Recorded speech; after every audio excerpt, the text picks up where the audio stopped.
Hey everybody, it is Patrick McLain, as you know, one of your guest hosts for Reimagine 2020. We are still at version 4. We cannot believe it. Today, you guys are watching this during Halloween. I love it. I've only had a few guests where they're like, I explain, like, man, why is this guy wearing a Mario hat? Like, what did I get myself into?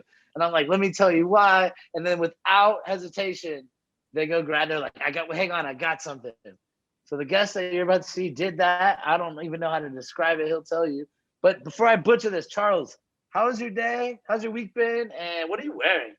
This is a yukata. So it's actually a traditional Japanese leisure dress that men wear. And kimonos are what women wear. So I used to live in Japan. I lived in Osaka, and I spent quite a bit of time going back and forth throughout my career. And I've kind of picked up a lot of artifacts, and I actually like yukatas a lot. And so I have a few of them, and there's one in the office. And so I found out, I guess we're doing this on Halloween. So I said, all right, well, I guess I'm going as a Japanese dude, just lounging around with his fans. Dude, for anyone watching, it took him about 2 seconds. Like, you want to find cool people in crypto? This is my new measurement. But what's been the highlight of your week so far? What's got you excited? Oh, well, it's been a long week there. What is it, like Wednesday? And I'm already swamped in paperwork and emails. In fact, I think I was a few minutes late for this meeting because I was replying to a message. We're just kind of cleaning up the rest of the year. We're in a huge rush to get a lot of things done before December. Because right around December 15th, everything shuts down for about 2 weeks. And then in January, everybody's drunk for the first week.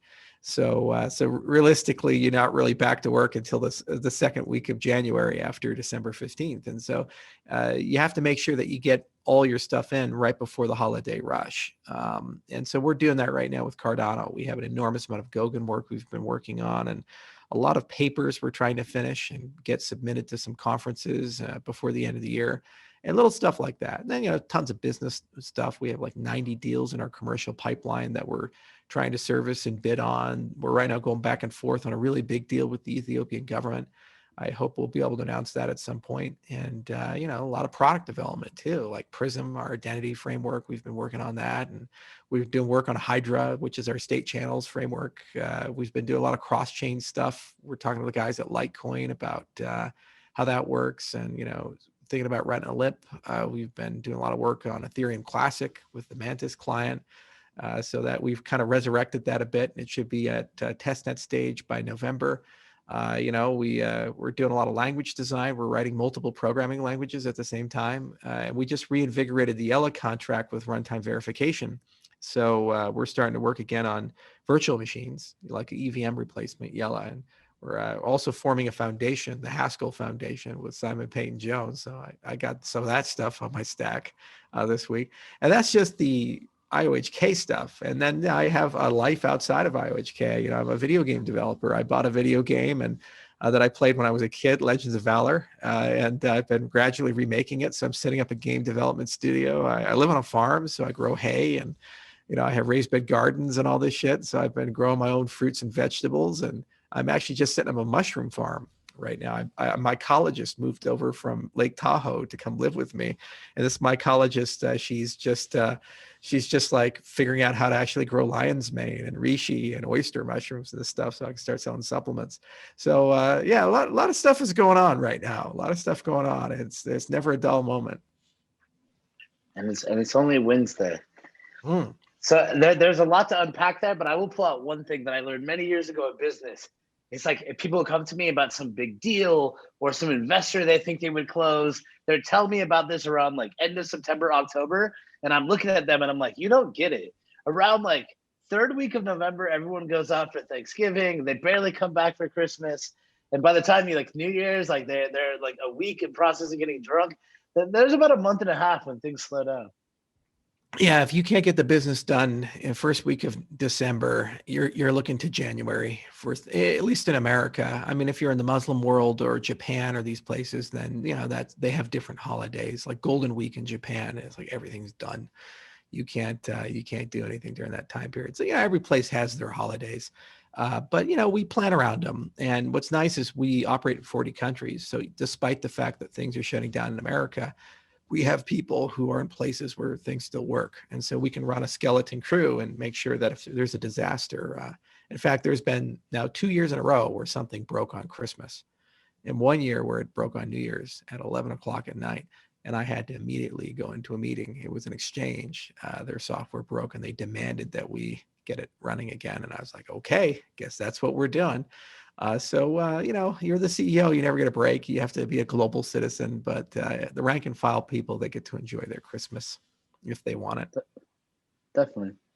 So, hey, I want to pivot a little bit, and I want to be careful here. Like, I know you've told your origin story many times. So I think, especially for like the thousands of students watching this or whatever, and people that might not have heard you, like, I guess I want to dig, like, from my perspective, and like, I'm a tech nerd. I've been engineering my whole life, and you know, and I read your bio online, or you like you're a mathematician, but like, are you a technology nerd? How early did that start? How did that start? And like, what signs did you start to see that, like, if you look back, you're like, there's no coincidence that I'm working in the space that I'm working in? Well, you know, it started when I was quite young. I really enjoyed puzzles. I enjoyed logic games. You know, my mom bought for me Gartner's book on mathematical puzzles, and I solved a lot of them as a little kid. And I graduated from high school quite early. I graduated at 15, and so I had an opportunity to kind of skip all that and all that drama and minutia and go straight to thinking about higher things. And I was always interested in like a composition of philosophy and history, but then also logic and mathematics. And I had a keen interest in computers. I built my own computers. I bought Mark Nassie's book and the others, upgrading, repairing computers. I had like every edition every year come out. And I knew everything about how the buses worked and these things. I knew the difference between ISA and PCI Express. And you know, remember old AGP, the Advanced Graphics Port, that got deprecated by PCI Express.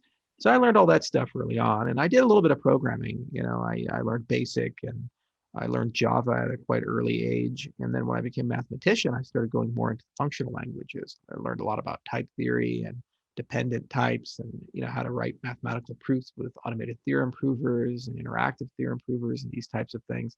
In fact, I even have a book right here on my desk about it. So there's a lot of little stuff like that.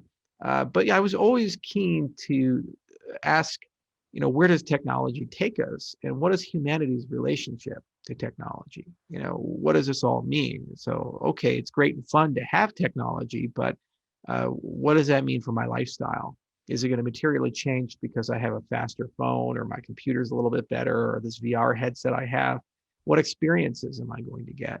I always was excited about new things, like, for example, when Wikipedia came out, because I had the Encyclopedia Britannica as a kid and had the whole set. But then suddenly I had this digital encyclopedia that had all this information, and I just spent hours and hours and hours reading articles and fell in love with that. And then it was so cool when Kindle got good, because suddenly I could carry an iPad or an Android tablet. And I'd have thousands of books that I carry with me. I was always reading books, several books a week. And now all of a sudden I can take a huge library with me and reference back to it at any given time. And then YouTube got really good, you know, and we got all these beautiful videos of various things. Like, there's some amazing YouTube podcasts. It's like What I've Learned is incredible, the research that guy does. And anything you want to really get deep on, like diet or nutrition or exercise or meditation, there's the guy.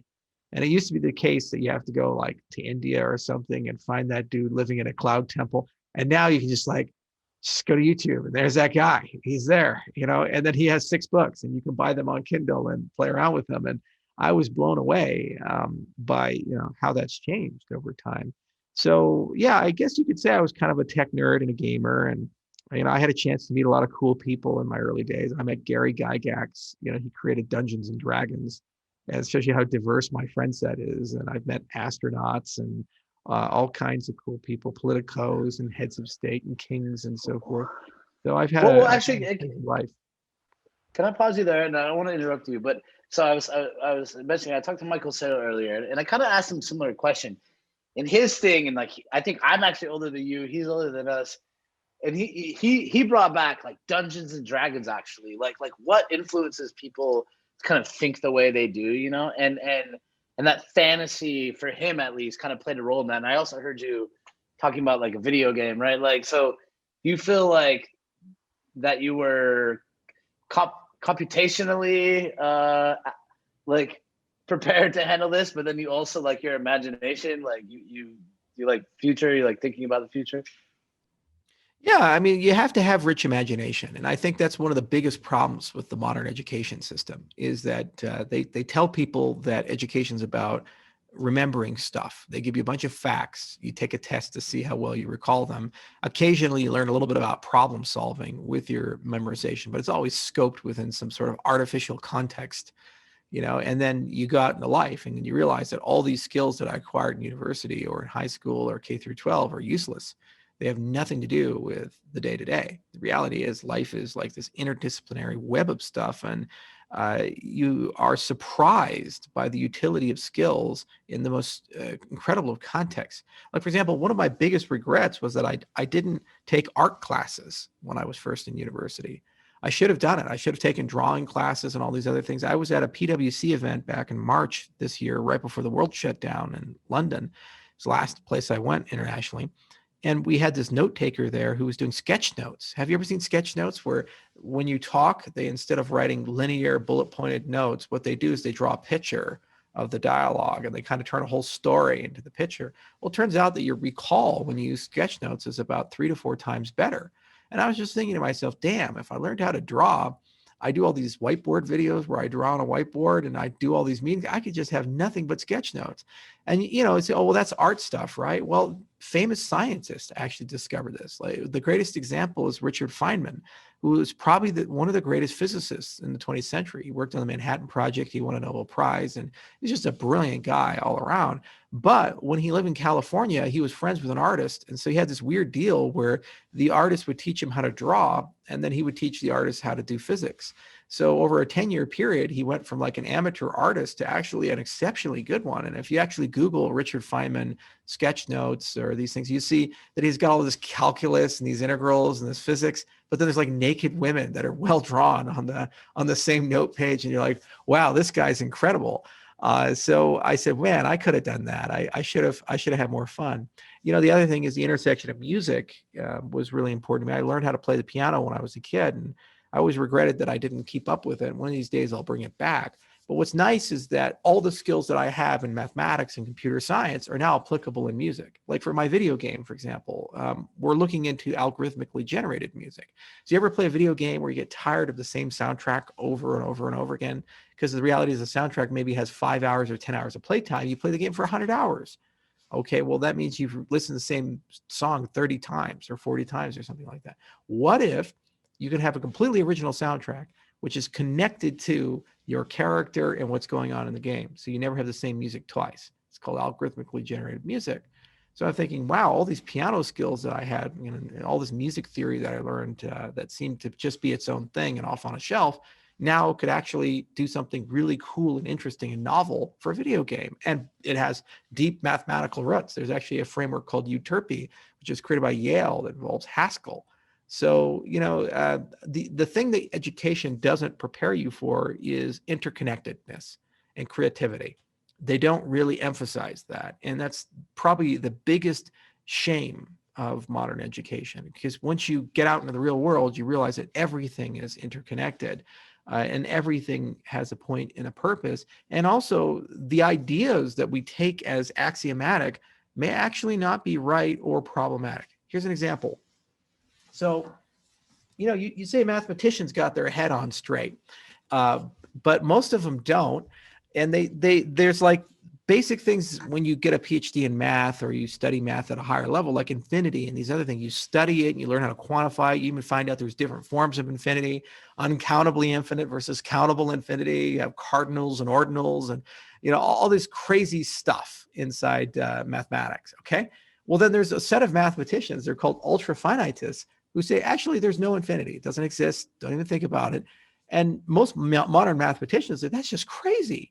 You can't have, how do you do calculus without infinity? Well, you can. How do you do trigonometry without transcendental functions, these things? So this guy He's a mathematician. His name Norman Wilber. I bought his book for this.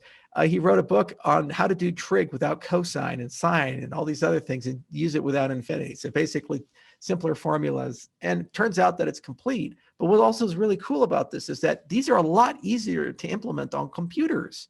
Why? Because computers can't understand infinity. They don't have any notion of a real number or these types of things. So everything is interconnected. You go from a philosophical discussion of does infinity exist? What the hell is infinity? And then you have even brilliant people like mathematicians who say, oh yeah, of course, it's there. And they build a whole system of mathematics on it. And then you have contrarians who come in, the ultra finitists, and they say, oh no, there's no infinity. And they go and build a whole math system, non-standard analysis and rational trigonometry and these stuff and then it turns out if you're a computer science guy, you're like, oh, this is great because now I can implement these things and they're much more efficient algorithms on computers. So you don't learn that in school. Even if you go get a PhD in math, no one will talk about that. You have to kind of self-discover. And it used to be that you just had to be lucky where you were in the right place at the right time, like some bar in Switzerland. And, it just happened that, Jung was there or something like that. Now you have the internet and everybody's just kind of floating around. So you have to find for yourself and think for yourself. And if you develop that skill, it's quite useful. Now you brought up Dungeons and Dragons. Well, actually, hang on one second. So like here, Dungeons and Dragons.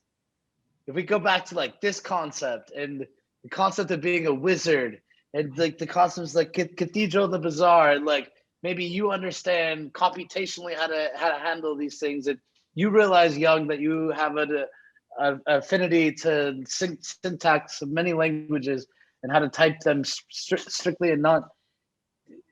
Did you want to always be a wizard? Like, were you interested by the ability to affect the world around you with spells or ways that you could execute? Like, did this all tie back? Yeah, so there's a lot of great classes like bards, wizards, druids, clerics, these types of things. Party compositions there. Wizards are nice, and there's if actually the third edition Mystic Third is kind of like the best example of the universalist because you could be both a cleric and a wizard, so you have access to almost every spell in the entire game. And I played all the classic RPG video games like Baldur's Gate and the old Gold Box series. Those kids today don't know anything about those, but that was the first time D&D came to the computer. It was first edition Dungeons and Dragons. Like so old school that if your elf died, you can't raise them from the dead. That's how old school it was. Those are back in the 1980s and 1990s. And I played them as a kid. So what I like most about, these things is that they force you to be creative and imagine and say, well, if you can bend the rules, what does that mean?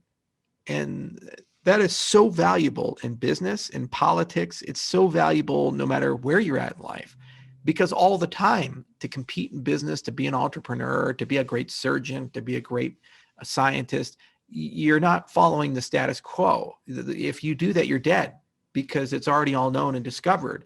You're asking new things. You're asking what if. You're saying, what if it's not true? You're saying, can I find something new? Like, for example, faster than light travel. Oh, okay, we have all these laws that say you can't do that. All right, but what if we cheat? So we have something called the Alcubierre drive, where you're not technically going faster than light, but you are. So there's these things that when you're a great physicist or a great thinker, you can always find a way to cheat a little bit and kind of bend the rules a little bit. And that's what the point of things like Dungeons and Dragons and these other things are, is that it gives you a baseline rule set, but then reality is malleable. And, yeah, okay, wizards can make reality explicitly malleable, but the whole point of fantasy is to ask what if in that respect. And again, that's underutilized in the education system, in many cases disincentivized in the education system. They say if you go off on these tangents, you'll never get a real job. Real job, what the fuck does that mean? If I go and invent some shit, I could go become a billionaire. That's a real job. So I think society is getting a little bit better, but it was pretty rigid there for a while. So in the context of what if, so you go to school, you graduate, I don't know your exact degree, but if in mathematician, and then what's kind of your career path? You get into technology, you go get a day job. I was doing soul destroying contracting and things like that. I never finished it. And I'm gonna give this all to you, but can you take me through like that evolution, and were there any like lessons you learned there? And then what was that day that you were like, okay, Bitcoin or crypto or whatever, and I'm all in? And how did that? Cool. Yeah, I looked at the career path of being a traditional mathematician, and I wasn't really interested in where that goes because, you go finish your PhD, you go to do a postdoc, you go for tenure, and you spend like 10, 15 years not doing exactly what you want to do, but doing what's necessary to build a career. So you don't work on the problems you want to work on. Like I loved additive number theory problems. And so I really love things like the Goldbach conjecture, the Waring hypothesis, and these other problems. And they're super easy to state. Like binary Goldbach conjecture just says any even integer 4 or greater is equal to the sum of 2 prime numbers. It seems like it's true. We've tested it, it's like way out there, but it's actually damn near impossible to prove. And so the problem is if you work on problems like that and you think about problems like that, you can't publish anything because you never really get anywhere. And if you do publish it, you win like the Nobel Prize of Math, you get a Fields Medal. So it's all either like go big or go home. You get nothing, right? So I said, well, what would a mathematician's career look like? I'd write all these papers that only domain experts would concern themselves about. And I'd have to say the right things and do the right things and form the right alliances. And then after I claw and scratch my way to tenure, I'll be 40 years old. And then I finally get to work on the math problems I want to work on because I already have tenure. And at that point, I can just do what the fuck I want to do. I say, wow, that's a really dreary life to go and invest 20 years to get to nowhere. So, well, and what if I were to pull out, like, what would you say were like the features and the benefits there for you, or how are you categorizing them? Like, was it like, I want money, I want no roadblocks so I can just execute and build what I want to do? Like, what were the things like when you look at that life that? Yeah, I'll give an example because if I'm going to do stuff in mathematics, I die at some point. Maybe I die at 70, maybe I'm super lucky and die at 110, with the hot blonde girlfriend. Who the fuck knows, right? You die at some age. But if I die, then I have to look back and say, well, what did I do with my career? And what I don't want to do is say, well, I spent the vast majority of it doing boring things. So I could spend a few years chasing some vanity projects, which I may or may not have been successful with. So, I said, if I want to do something in mathematics, I want to do something for all of mathematics, the entire structure, the entire community. And there are systemic problems in the mathematical community. Why the hell in this day and age where everything's online do I have to pay $100 for a textbook? Why the hell aren't all the proofs in one archive and searchable? Why the hell don't we have much better computer understanding of mathematics and these things? Why are our theoretical foundations on ZFC set theory instead of homotopy type theory? There's all this stuff that exists in math land. And the problem is if you're one guy, you can go do one of those things, a subset of that thing, and spend 40 years chasing it, and maybe you make a little bit of progress.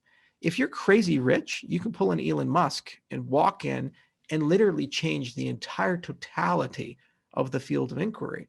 You can just say, all right, I'm going to go build an army of mathematicians. We're going to mechanize all of math and make it machine understandable. We're going to rebuild the foundations on math, on type theory. We're going to go rewrite every math textbook and release them under a Creative Commons license because math doesn't change too much at the undergraduate and graduate level.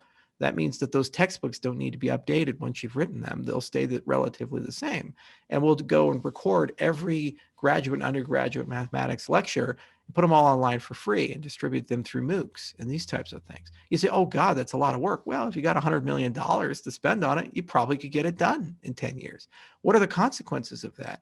You have now changed the pedagogy of a 5,000-year-old field. And moving forward, every single person in that field is now reading your textbooks, using your tools, and thinking the way you think about the entire field. So that was is it safe to say you disagree with how like science and journals and the need for approval, like hierarchy, structure? You think that it's slowing because things it's not down? interdisciplinary. I had a great conversation with one of the president of the University of Wyoming about this and others. Yeah, because you'll hear the same thing from every university rector or chancellor or president or department chair. We want to be interdisciplinary. Well, here's the problem is you get no upside for being interdisciplinary because you write these beautiful interdisciplinary papers, you have nowhere to publish. They're not really going to fit into one of those holes. So you're kind of stuck on the outside. And then you're like, well, if I can't publish, I can't advance my career. So the only people who do interdisciplinary research are safe people, people outside of academia, like industrial researchers or crazy people, or tenured professors who just don't give a shit. So what does it mean? It means you've taken all the young, bright people who are in the best position to collaborate and have the most energy and the most free time and are willing to work 16 hours a day and their brains haven't broken yet. And you're basically telling them you can't do this. And you're saying you either leave the academy and do it on your own, and then you get delegitimized, or go ahead and wait until you're 40 or 50, and then you'll get to do a little bit of it through some sort of side channel.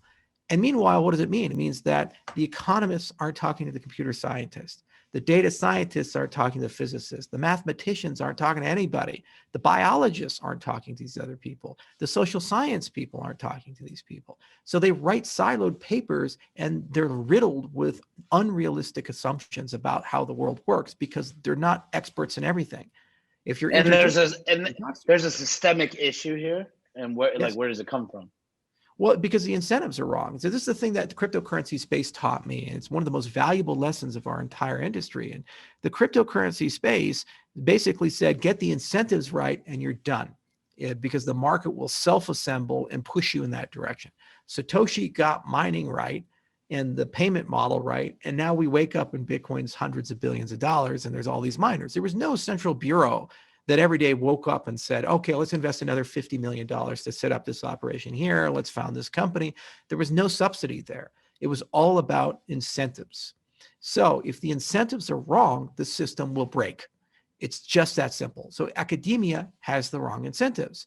You basically tell these people, go and you have to publish a certain way in a certain set of journals in a certain frame of reference.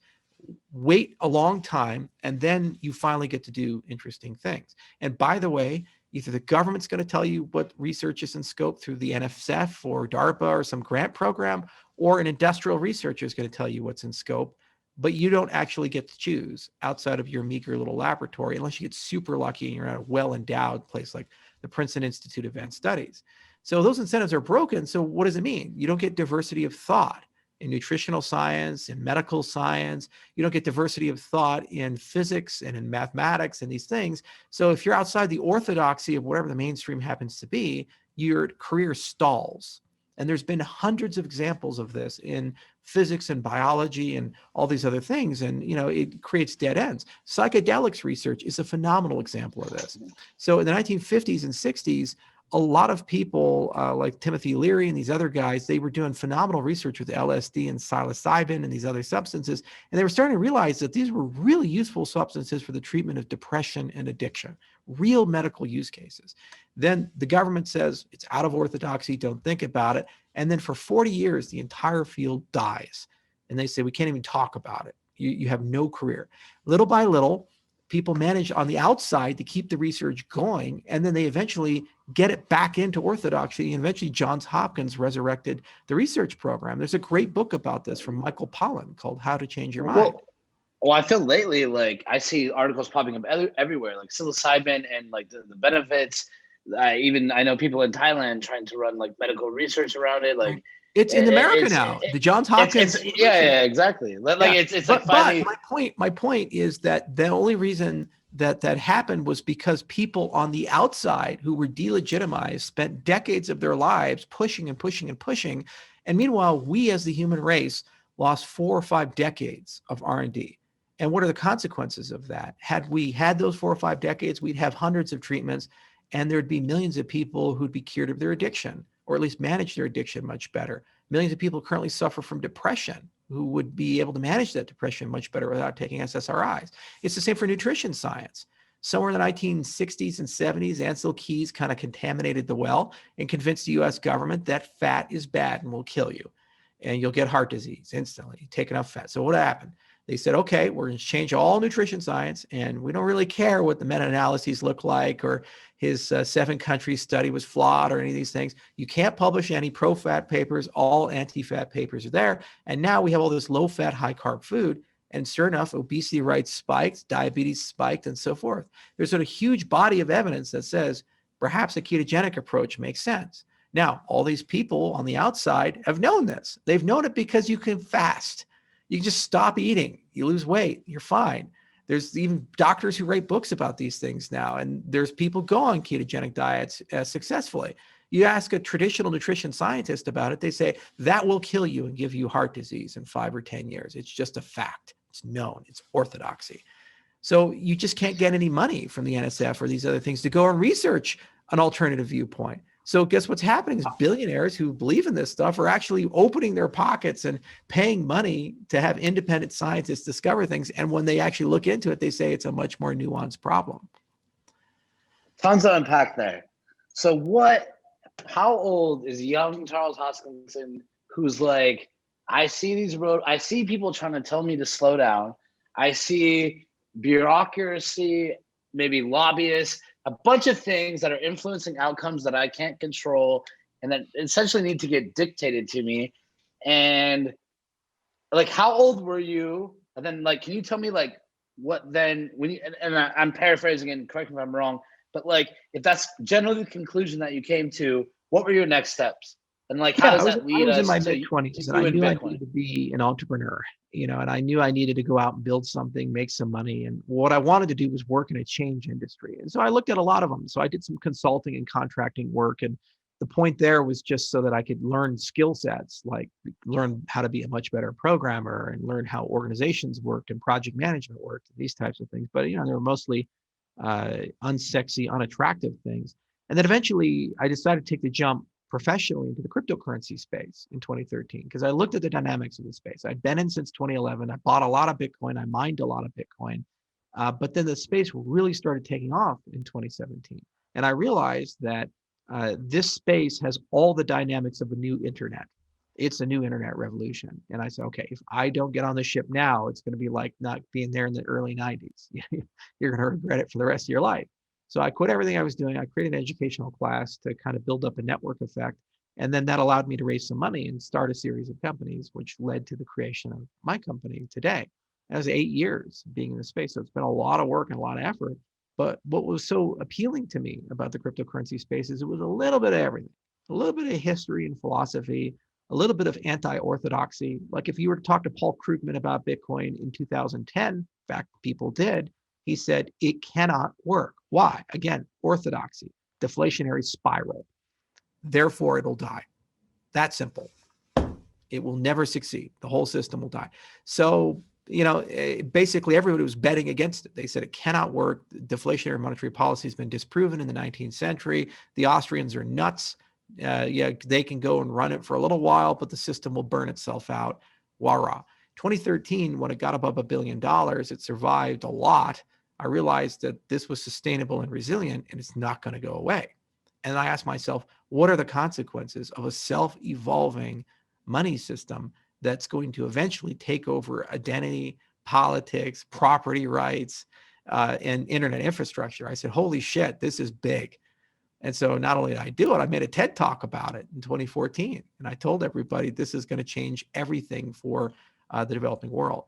So it piqued all my interest because it had the mathematical side, the historical side, the political side, the anti-orthodoxy, and all these other things. And I said, wow, this is going to be a lot of fun. And in a way, I went back to the university system because by running my current company, I set up a bunch of academic labs everywhere from University of Wyoming to Tokyo Tech to the University of Edinburgh.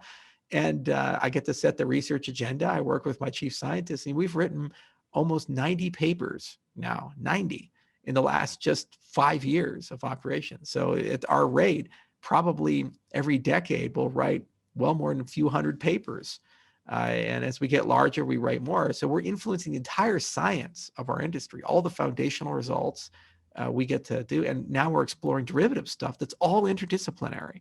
So we don't just say, here's some crypto. We say, how do we make it rational? So there's game theory people. And then we have lawyers in the room, and we get to say, how do we make it legal? So there's regulatory experts that are talking about that. And then we say, how do we make it useful? So there's commercial people in the room. And then we say, how do we get adoption? So there's marketing people in the room. And then we say, how do we get the experience to be great? So there's user experience people in the room. You don't do that in a normal research lab. You just write a paper and you're done. But here we actually follow it through the entire life cycle, and we turn it to products that are entering market. So it's been a hell of a journey, and I'm the luckiest guy in the world to have kind of ended up here. And it took a lot of work and a lot of effort, but it's exactly where I want to be, and I get to do what I want to do every day. You just inspired me. What are you really good at? Like, I'm always curious. Like, I think like you go to like mathematicians, and like you could say, okay, some of them stay on one side, like MATLAB, R, and then you like cross these other thresholds of like other applications of programming and technology. I know you mentioned like getting on this call, you were sending emails. I'm sure your days have slowly tilted from what you probably want to be doing to less of what you want to be doing. I don't know how you define it. Yeah. But So like, what a mathematician does is problem solving in abstraction. Okay. So some are great at doing numbers in their head and arithmetic. Those are magic tricks. You can buy a book on it and anybody can learn it. Okay. Anybody can get a good memory, read Moonwalking with Einstein. There's all kinds of cognitive things you can focus on in a protracted way and get really good at them. Magicians and mentalists do this. Mathematicians are all about problem solving. Okay. So you have to understand, what are you really saying and what are you really trying to do? And then abstraction, being able to decompose what you're asking and take it either to a smaller level or a higher level. So you break it into pieces and argue by analogy, you try to solve a sub-problem, you look in parity, whatever it might be. And it doesn't necessarily have to involve numbers. It can involve shapes, space, time, these types of things. That's all mathematicians do at the root. So when you look at those skill sets that make you good at mathematics, then what you do is you say, okay, well, they're really great for business, because that's what you do as a CEO at a business every single day. You have a legal problem. You have a regulatory problem. You have an HR problem. And you ask the same things every single time. What's so you're really good going at, are you good at logic? Yeah, well, of course you have to pick up, there's a, like intentional quantificational logic. You learn about modal logic, temporal logic, first order logic. It's like Are millions. you a good CEO? Like, did you? Well, actually, Oh, that's a no, good no. question. No one ever What tells would, you. Here's the thing. Don't ever tell somebody you're a good CEO. The market decides that. Why? Because we sure. have money or we don't have money. We have success or we don't. I never took venture capital. I own 100% of my own company. I've grown from 2 employees to 250 employees, and we're revenue driven. And I'm on the Forbes list at 32. I think I probably did a pretty fucking good job. And every time I've ever raised money, Damn. people have gotten hundreds of dollars back out of it. Okay. So, for every dollar they put in. So, my record is clear did you there. always know you were a businessman? Were you like, because I mean, come on, like, and let me frame my thought here. Yeah. Is Okay. that these are just different skill sets, right? Like, I know insanely weird mathematicians that are not, they don't want to deal with the business side, right? Or whatever. And it's rare, I guess. I would probably frame it as that. You might not think so. That you seem very confident. You seem very, that Yeah. you've understood that your the way you approach problems in multiple forms has led you to this place that you're able to execute. You might tie them back to specific learnings, but like, did you always know you were going to be a good boss, or I was is a it terrible learned? businessman when I started. I mean, I was 0-2 in 2014. This is the first company I started, my other co-founder bought me out. We just didn't get along, and I got kicked out of Ethereum within 6 months. You don't start as a good businessman. That's the biggest lie in the book. Ask Bill Gates about his beginning. God, it was horrible. When he was 19 years old, he did everything wrong. Same for Steve Jobs. He was kicked out of Apple. He had to go in the hinterlands for 15 years. The point is, you have to learn how to be a good businessman. There's a set of repeatable skills. You have to learn how to listen. You have to develop emotional intelligence. You have to learn how to lead and inspire people. You have to learn how to effectively communicate. You have to understand timing. Even though you want to do everything, you have to understand what's a priority today and what do you say no to. In fact, the greatest businesses are defined not by what they said yes to, but what they said no to, what they passed on. Even though it was a good idea, they still had other options and other things to go and do. Microsoft, great example of that. They didn't really compete well in search and in cell phones and all these other things. They brought a new CEO in, and instead of trying to continue competing in all these different domains, he pivoted the company. Satya Nadella did. And now the company's worth $1.6 trillion. When he took office, I think it was 500 billion. Okay, he tripled the value of an already gargantuan company and made it agile. And he wrote a great book called Hit Refresh. So, every CEO, there's a slime trail of phenomenal books and pedagogy that you can go to and learn from. And you don't need an MBA. You start in principle-based books like time management books and books like The 7 Habits of Highly Effective People. And they kind of teach you a little bit about life and how to think about how you organize yourself and your time. And then you go into specific books that cover topics from, as I mentioned, everything from active listening to topics about how to deal with HR problems and conflict resolution to negotiation. And what happens is you learn through challenges. As your business evolves, as you grow, you're going to get hit by many unexpected things. You have to fire people that you never thought you'd have to fire. You have to avoid litigation and somehow have arbitration, and you have to go through that. Or sometimes you have to go through litigation. You sometimes go through a regulatory event, and you have to deal with an unrealistic and unreasonable, sometimes dishonest regulator. Each and every one of these is a learning moment, a teachable moment, and it evolves you. The problem with our society today is that people confirmation bias a snapshot of a person, and they assume there's never, ever going to be any growth or evolution or change or redemption. A great example of that in my own career is that I was in Vietnam, I was sick, and I was 2 days away from launching a product on the Chrome web store. It was called Icarus. It turned into a product called Yoroi. It's a browser-based wallet. I heard on Twitter that MetaMask had been delisted from the Chrome web store. And I was like, oh God, does this mean that Google's changed their policy? We just spent 6 months building a product. Am I going to be in a situation where I can't list my product now? So immediately I wanted to get more information. So what did I do? I looked for contact information for the MetaMask team. I didn't know these guys, and so I didn't have any. So what I do is I usually just ping him over Twitter. I've talked to even Jack Dorsey himself over private messages on Twitter, okay? I've talked to everybody over Twitter. So I ping him, I say, hey, can you PM me? I have an important question. So then the MetaMask people, they ping me back and they say, please email the support email. And I'm thinking, God, it's a small open source project. You guys know who I am. Come on now. So I reply back, say, you know who I am. Come on, cut it out. That became a catchphrase. People put it on t-shirts. And if you talk to people in the Ethereum community, they think I'm this raging, arrogant asshole. Do you know who I am guy? The guy yells at waitresses in hotels. They've made me that one tweet that they have no context about, no forgiveness about. And that was years ago. Who are you? Well, but No, man, I mean, like what's the answer to that? You're telling me you're in Colorado. I know this place a little bit. People are pretty chill. You're telling me about your farm. You're telling me about your farm down the street.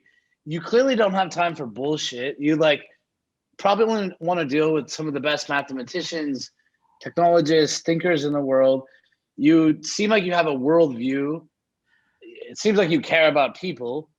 Who are you? Yeah, but none of that matters, because what Twitter's done, and those people who have received that tweet, and when there's a commentary on society as it is, what they've done is they've compressed me as a person to one tweet and say, I am the kind of guy, I am a male Karen. I am the, can I talk to your manager type of a guy, right? That's what they've done.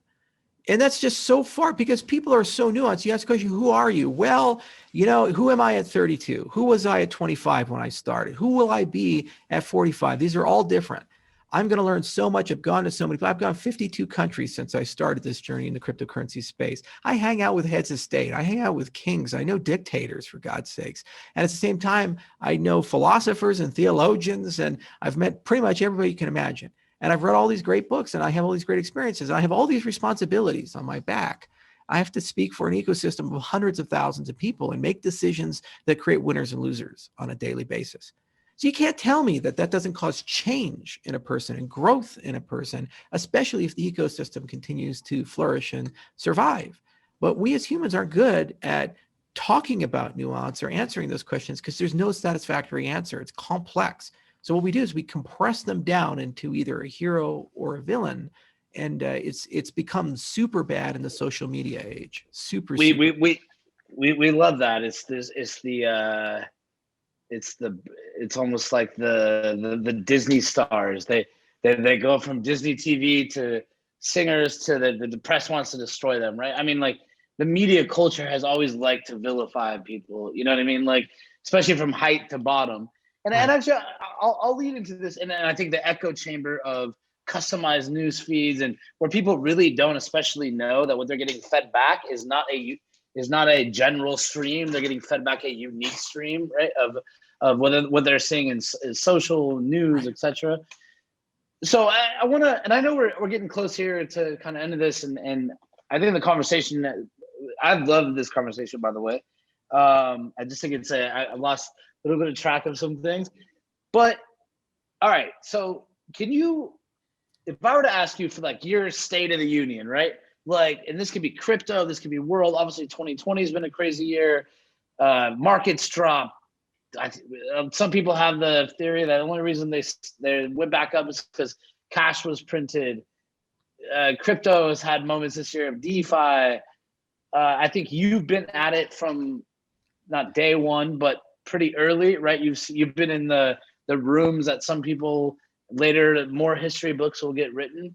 So how do you kind of view, if you look out, I guess, now and then over like a shorter time period in the future, like what do you kind of see coming, both in like news, politics? How does this affect the crypto markets? Has everyone lost their minds? What would your advice be? So first off, we have a global conversation on the backs of two big concerns. One is the concern of existential crises and the management and regulation of these things. And second, it's the concern of the future of the way economic freedom works. Okay, so the existential crises are things like COVID and global warming and AI and biotechnology's rapid advancement and nuclear weapons and these things. Any one of these things has the potential of ending the human race in a certain respect. And not COVID necessarily, but the bioengineered super COVID of the future. We see how fast COVID spread. That can certainly cause a problem for us, kill 1 billion people. And, we're not too far from that. And then you think about AI, you've probably watched enough movies to know that, that's a road that we go down. It's problematic for us as a species. The problem is we have no way of regulating that. Even if America is honest and great, what about China? What about Russia? It's a situation where only one bad actor can asymmetrically destroy everything. So all the governments are starting to have these conversations of how do we build a transnational government, take care of all these things. The problem is that's antithetical to freedom. And then you'll see Prince Charles and these other guys, they rock around and they're talking about the Great Reset. And they're going to unveil the Great Reset plan in January of 2021 in Davos. But basically they're saying capitalism has failed, which is kind of funny because the only reason the markets are all destroyed is because all the governments shut them down. So government intervention caused the collapse, not capitalism. But okay, capitalism has failed. And now we need massive influx of socialism and new government controls over society globally for everything to get solved, all these existential crises. So that's happening in the background by global leaders, all the Fortune 500 CEOs, heads of state, transnational bodies. They're kind of reading from that hymn sheet and they're putting together this meta structure that's big. Now, cryptocurrencies kind of without that. Let me pause you right there. So are you essentially saying that like they were projecting, and I'll take retail, for example. People say they knew the death of retail was coming, but COVID just accelerated it by 10 years, right? So are they essentially changing a narrative that says things have been accelerated and we're coming out with a new playbook? Well, no, because you look at the existential reality of these technologies. So let's say AI gets really good, robotics gets really good. All your entry-level, surface entry-level jobs go away. Andrew Yang talked about this a lot in his presidential campaign when he was pushing for universal basic income. He was like, guys, all the truck drivers are going to be gone with self-driving cars. And if you have robots, all your fast food jobs are gone and all your construction jobs will be gone because the robots never get tired. They don't drink on the job. They always do things much better than a human can, and they can't get hurt. They can just get damaged and they just repair them. And, okay, there's people who maintain and build the robots, but there's far fewer of them than the robots we build for the labor force. Wait a minute, what does that mean? You mean structural unemployment of the bottom 20, 30% of society, tens of millions of people in the United States that would translate to. Worldwide, hundreds of millions of people, okay? So that's just one thing.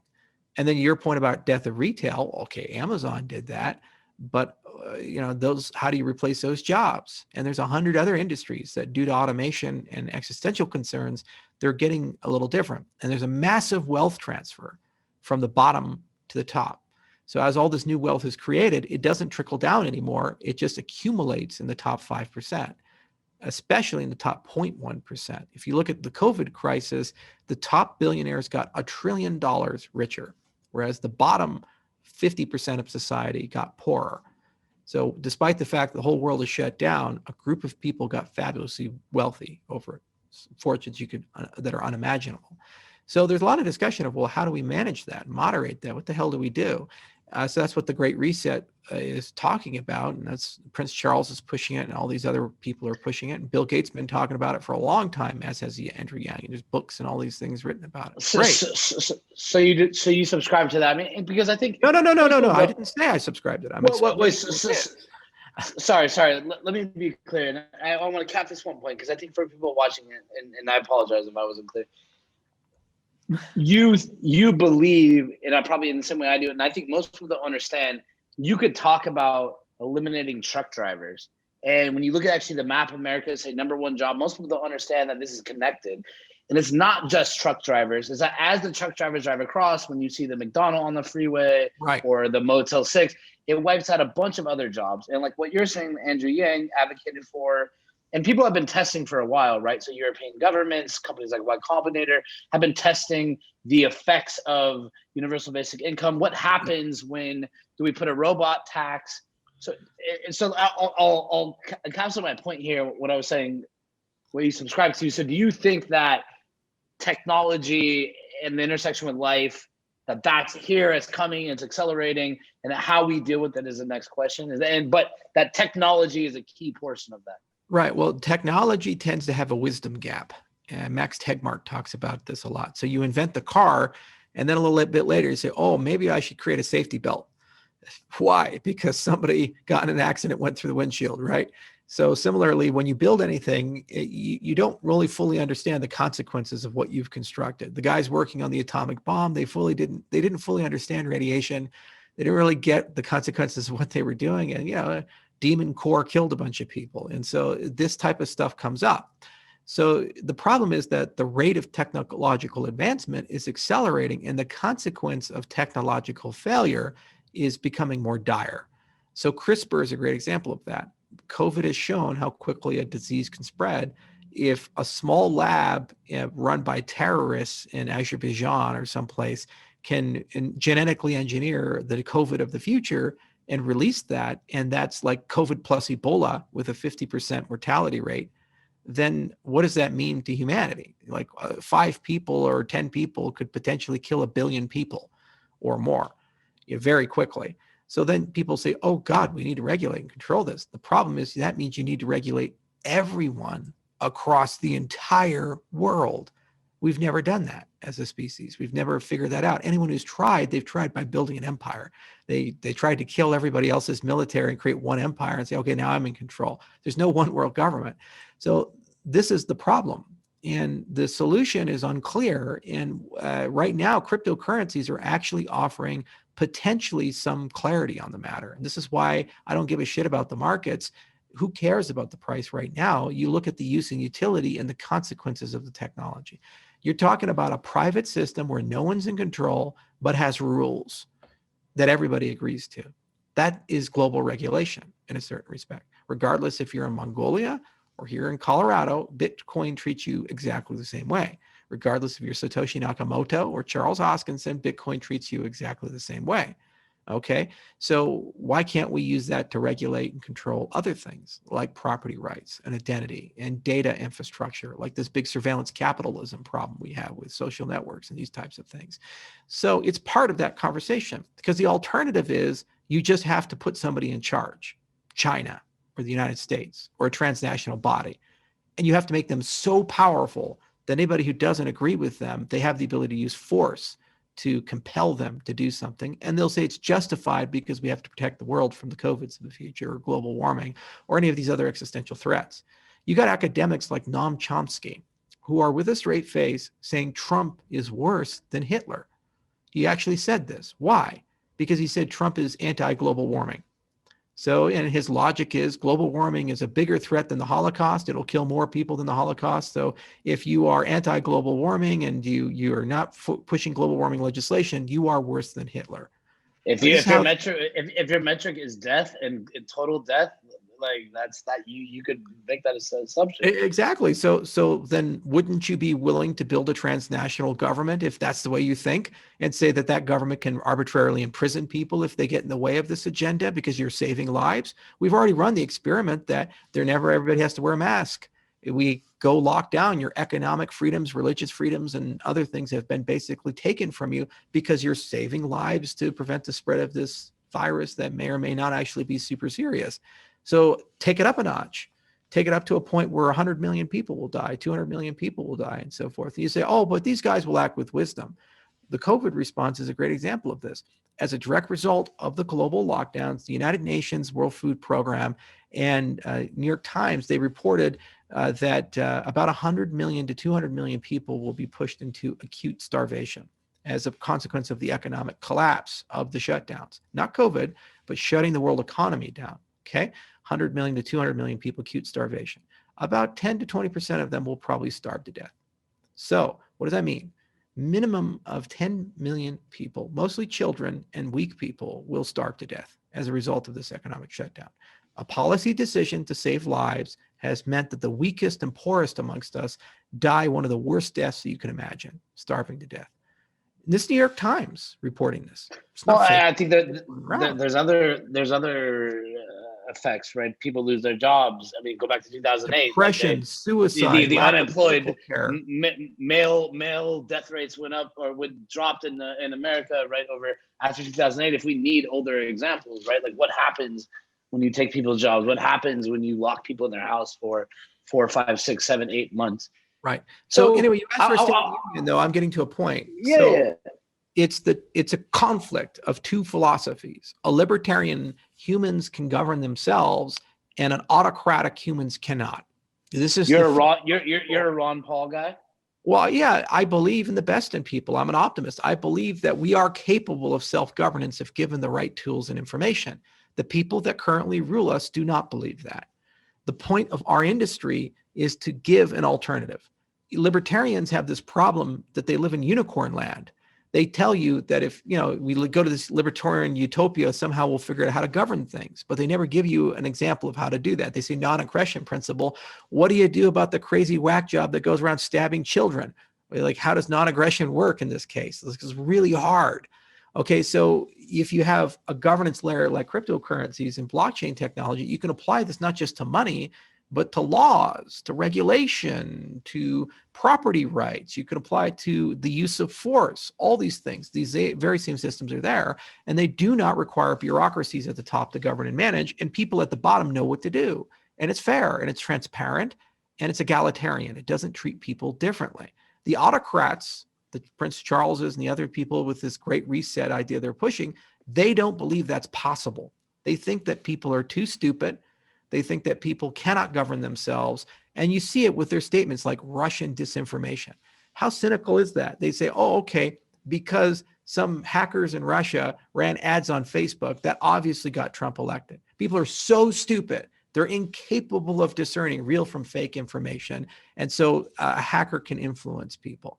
This is their belief. If that's your belief, then yeah, cryptocurrencies actually cannot work.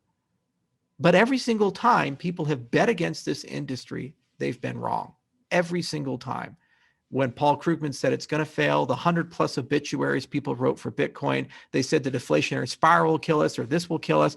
Every time we just keep growing. And by the way, we keep liberating people. And once they're liberated, they're empowered because they have their own money. They actually have some stability and certainty. They're able to finance alternative viewpoints that have been silenced and censored and so forth. So I think this is the great test of our time in the 21st century is what do we want to do? In the 20th century, it was freedom versus fascism and communism. That was the big challenge. We fought a big world war over it.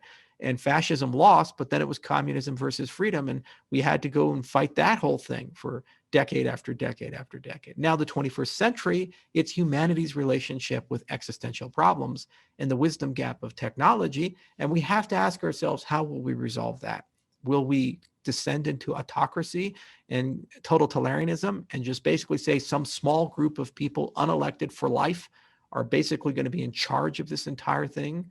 Or are we just going to run it ourselves and be in charge of this thing, despite the fact that that's a little bit harder to do, but we have more freedom? All right. So we're put to a test. So, then I'll ask, what would you say? Because for me, kind of the verdict's out, right?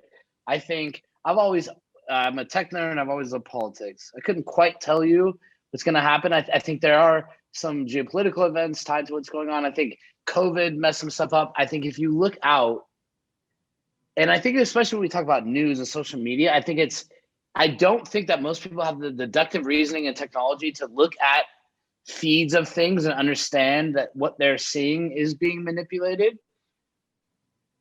And that it's probably not going to get easier in the world of deep fakes and all of this, like where people are looking at videos and they're like, I literally saw the guy say that, right? Like, I'm getting to the point where I'm like, how am I even going to blame someone for trying to tell me they saw something?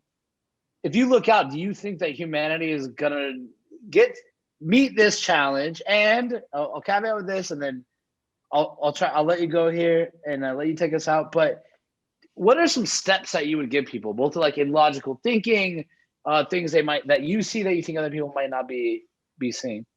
Yeah, so skepticism is always the most important thing. I mean, there's been plenty of people throughout history who have been great skeptics, like James Randi, for example, the amazing Randi, recently died. He was like the greatest skeptic of all. But, skepticism and personal divorcing from the information. So first off, we're all propagandized to certain extents. And how do you know you're propagandized? I even did some videos on this on my YouTube channel. And basically, if you get a immediate, strong emotional reaction to something that you actually don't know a lot about, that's probably not your emotion. They've probably been installed in you. Like, look at Benghazi or any of these other things. Very complicated issues, but then people get so angry about it. And they just yell at family members. They'll defriend people over Facebook over these wedge issues that come up.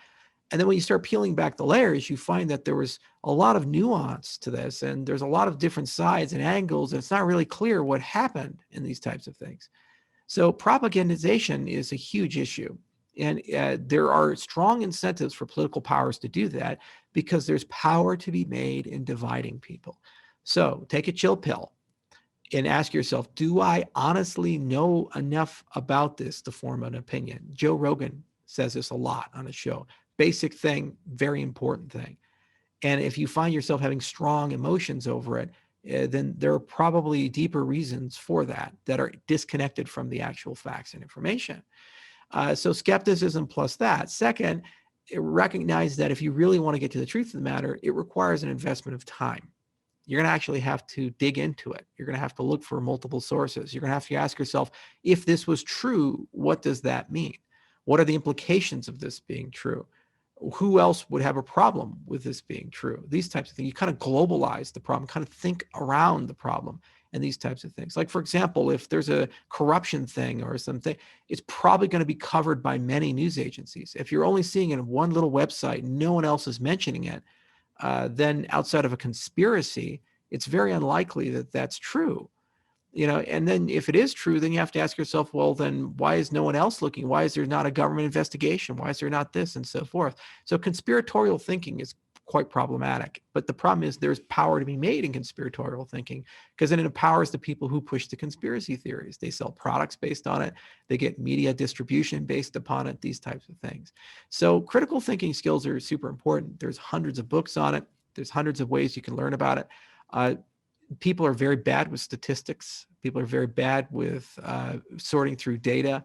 COVID is a great example of this. There's an availability bias where people think just because something's happened in their family that's a universal thing. Like if you lose a mother to COVID, you think it's the worst thing in the entire world. Well, if you lose a mother to cancer, you think everybody gets cancer. It's the worst thing in the entire world. Doesn't necessarily mean that. The fact pattern doesn't follow that. Here's a great example.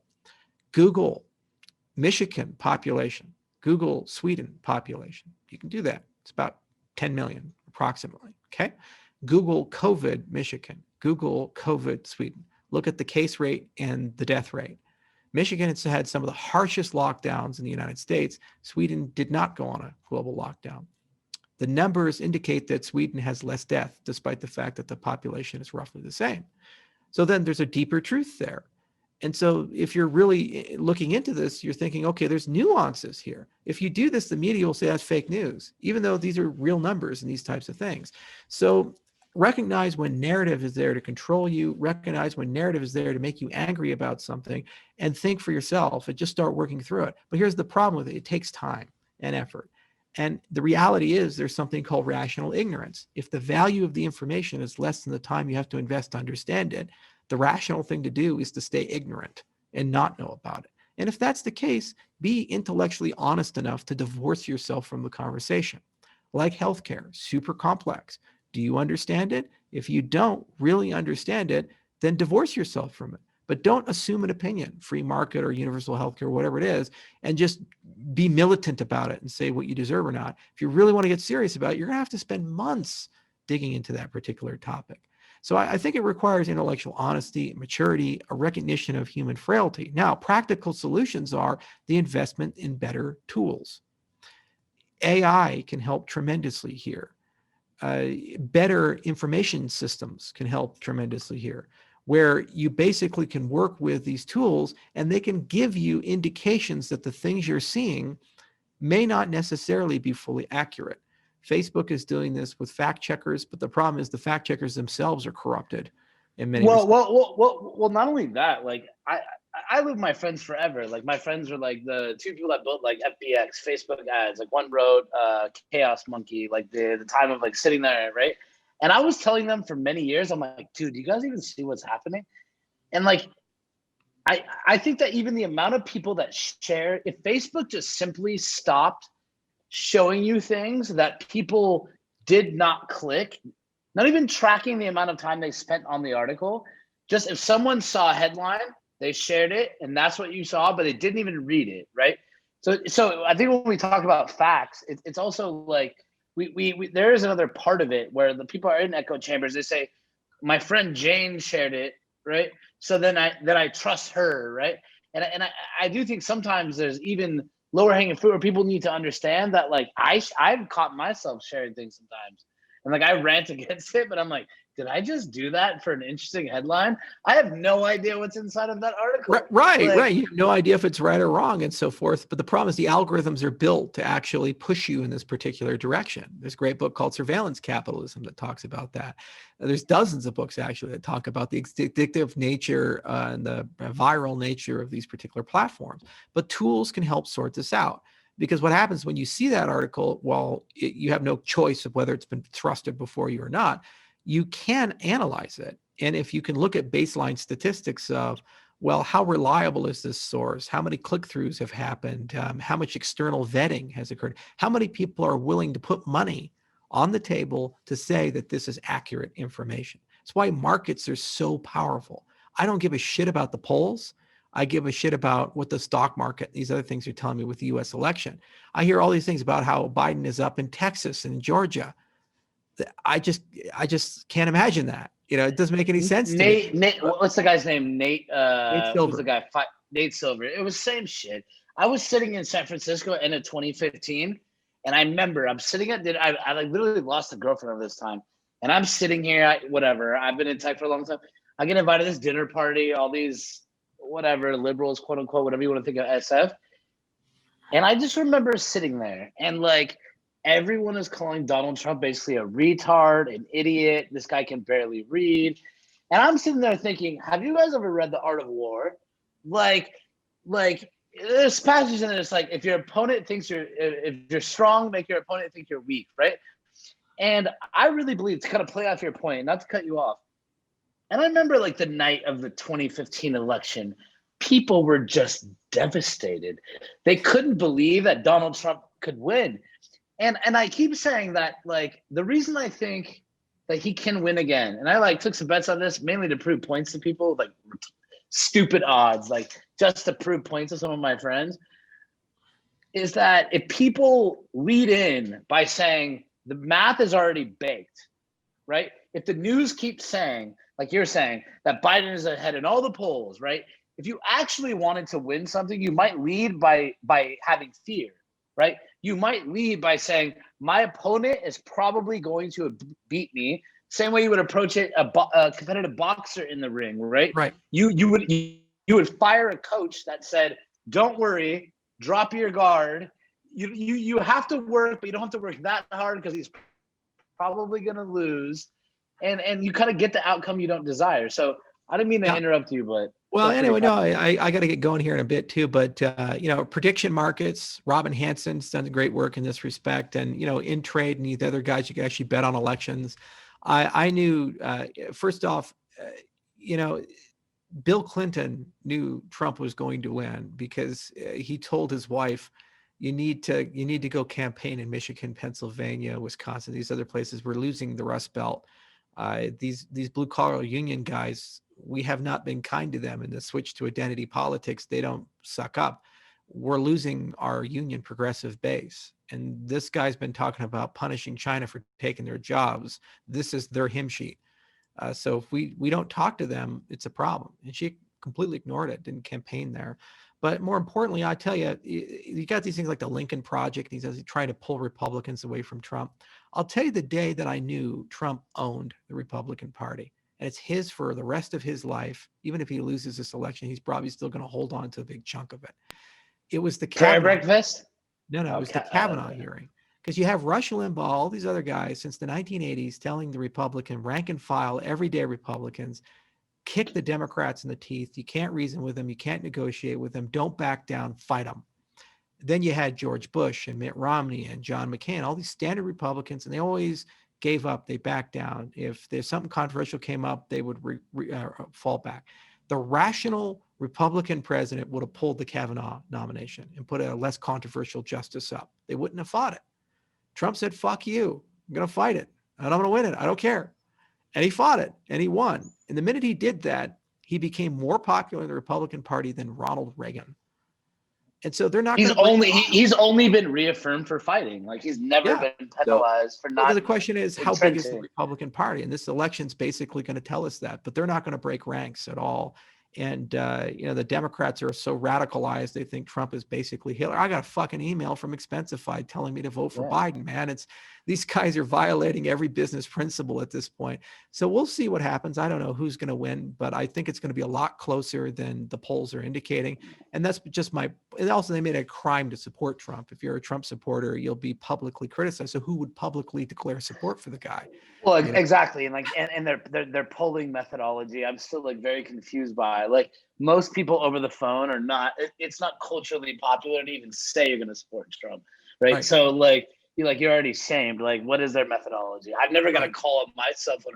Have you ever got a call for a poll? I have, and you have to spend like 20 or 30 minutes with the pollster. I just don't have the time. I don't talk to him. But anyway, I didn't vote for him. You know, I'm an independent guy and got my own thing going on. But this has been a lot of fun. Thank you so much. Yeah. All right. Hey, give me one more minute. Take us out with this. If you're a college student watching this and you're thinking about your career, you're in a blockchain club, what you want to do next, if you go back in time, what would you tell students today?